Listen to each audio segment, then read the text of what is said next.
Blackheads are one of the most common forms of acne, and preventing them usually depends much more on patience, consistency, and gentle daily habits than on harsh scrubbing or dramatic quick fixes.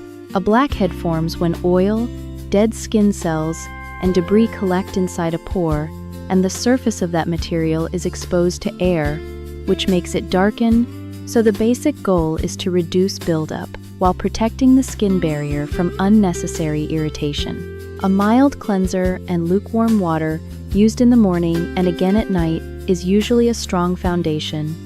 And if you sweat heavily after exercise, yard work, or a long hot day, it makes sense to cleanse afterward in a calm, gentle way instead of letting sweat, sunscreen, and residue sit on the skin for hours. What usually does not help is washing the face over and over all day, rubbing hard with rough cloths, grinding gritty scrubs into the skin, or treating blackheads as if they were dirt that can simply be polished away with force. Too much friction often leaves the skin red, tight, and irritated, while the clogged pores stay right where they are. It is also very important not to squeeze, pinch, scrape, or try to dig out blackheads at home with fingernails or random tools, because that can increase inflammation and may leave dark marks or scars that last much longer than the original clogging. Choose skincare, makeup, sunscreen, and hair products that are labeled non-comedogenic, oil-free, or water-based when possible, because heavy oily products can worsen congestion. If you use pomades, waxes, or rich leave-in hair products, try to keep them away from the forehead, temples, and sides of the face, because those areas often react badly to extra residue. Remove makeup completely before bed, change pillowcases and face towels regularly, and try not to spend the whole day pressing your cheek into your hand while reading, scrolling, or watching television. If your skin tolerates active ingredients, salicylic acid can help loosen dead skin and reduce pore buildup, and adapalene can also be useful because it helps prevent pores from clogging over time. But the wise approach is to start slowly, use one main active product at a time, and stay steady rather than attacking your face with 4 strong products in one frustrated weekend. A lightweight moisturizer can still help even if your skin is oily, because irritated, dehydrated skin often becomes harder to manage, and sunscreen matters too, especially if you use exfoliating or retinoid-type products. So finding a comfortable, lightweight sunscreen is worth the effort. Blackhead prevention is usually quiet and repetitive in the best possible way. Gentle cleansing, sensible products, patience, and resisting the urge to punish your face, because progress is slower than your mood. Improvement often takes time, so think of prevention as maintenance rather than battle. And if acne becomes painful, widespread, deep, or starts leaving scars or dark marks, it is smarter to get professional advice than to keep improvising in frustration. Now that the practical skin part is out of the way, let us leave the bathroom mirror behind and travel to a small retirement community in the United States, where nobody had much interest in salicylic acid, but everybody had fierce opinions about fruit compote, front porch, ferns, and whether the thermostat in the community hall had been installed by a deeply unserious person. The place was called Autumn Pines Lodge, a retirement community in upstate New York, where the winters were long, the coffee was strong, and the residents had somehow turned ordinary aging into a full-time combination of committees, snacks, and amateur theatrical response to inconvenience. Autumn Pines had a brick clubhouse, a little library room full of large print mysteries, a craft room that smelled like glue and cinnamon, a dining hall with folding chairs that complained like old knees, and a social calendar so crowded that new residents often needed a nap simply from hearing what happened on Thursdays. There was chair yoga on Mondays, cards on Tuesdays, a hymn circle on Wednesdays, movie matinees on Thursdays, and every Saturday afternoon, the beloved and lightly dangerous event known as the Harvest Circle Social, which included soup, pie, announcements, music, and one ceremonial object that carried far more emotional weight than any reasonable outsider would have imagined. That object was the golden thermos, a small metal thermos spray-painted gold and mounted crookedly on a walnut base, given each week to the resident voted most neighborly, helpful, cheerful, or otherwise worth applauding in public. Nobody openly admitted caring about the golden thermos.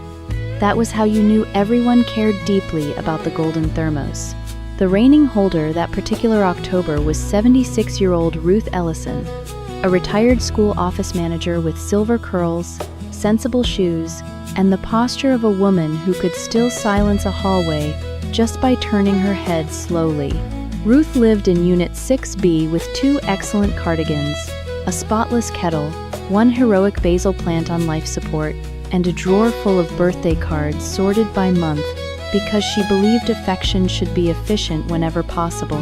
Her closest friend at Autumn Pines was Walter Phelps, age 80, widower, former owner of a plumbing supply business, wearer of suspenders decorated with tiny acorns, and a man who believed all bad news could be improved slightly by pie, and significantly by sitting down first. Walter had a patient face, kind eyes, and the permanent expression of someone who found life ridiculous but was willing to keep attending. On the Saturday morning before the big Harvest Circle social, Ruth arrived at the clubhouse carrying an apple crumb cake and found the front lobby already vibrating with the first sparks of communal nonsense. Lila McCreary, chair of hospitality and self-appointed defender of orderly buffets, was arranging paper napkins into fans so exact they appeared to have been trained. Howard Sims stood on a folding chair, trying to tape a banner that read, "Autumn Welcome Friends," though the letter U kept drooping and making the whole message look emotionally tired. At the reception desk, Natalie, the 34-year-old activities director, stood with a clipboard, a box of raffle tickets, and the hollow thousand-yard stare of a younger person learning that older adults do not become simpler with age, only more specific. Ruth set down the cake. "Tell me who's upset," she said. Natalie looked up as if a rescue vehicle had arrived. "No one is officially upset yet, but Mr. Caldwell says the soup station is too near the dessert table and the aromas are competing in a way that will confuse the room." Walter came through the side door carrying 2 boxes of disposable cups. "That," he said, "means he wants to feel included before lunch." The morning rolled forward in the usual spirit of bustling optimism until 10:27, when the first notable crack appeared. Gloria Finch, age 78, former church secretary, owner of an excellent carrot cake recipe and a suspicious relationship with punctuation, marched into the lobby clutching a dish towel and announced, "The thermos is gone." The room froze. Lila stopped fanning napkins. Howard nearly lost the chair. Natalie closed her eyes. Ruth turned toward the glass display cabinet beside the bulletin board where the golden thermos had stood all week. The middle shelf was empty, except for a thermos-shaped patch in the dust, 1 wrapped peppermint, and a very small smear of whipped cream. "Gone as in moved?" Natalie asked hopefully. "Gone as in not there," Gloria said, "which is the inferior form of gone." Within seconds, a ring of residents formed around the cabinet. Mr. Bailey adjusted his hearing aid. June Mercer gasped with a hand to her pearls. Someone whispered, "I knew this would happen eventually," though nobody clarified whether they had specifically expected ceremonial thermos disappearance or were simply enjoying the sensation of prophecy. Ruth leaned in. "No broken glass. No damage to the lock." Walter pointed at the whipped cream. "Someone handled dessert and trophy in close sequence. Which tells us," Lila said, "that the culprit is local, because every person in this building has been near whipped cream at least once today." Natalie swallowed hard. "I left the cabinet key on the front desk while I went to print the seating cards." Walter nodded in solemn sympathy. Administrative innocence, the oldest accelerant in retirement life. Because Ruth was calm, and Walter was curious, and because communities always follow the people who look least likely to lose their minds before noon, the 2 of them became the unofficial investigation team without anybody formally naming them. Natalie joined because the alternative was panic. Lila joined because control had become her hobby and then her theology. Gloria joined because if a story started in her presence, she intended to remain with it until it developed proper texture. First, they listed everyone who had been in the hall between 10 and 10:30. Natalie read carefully from memory.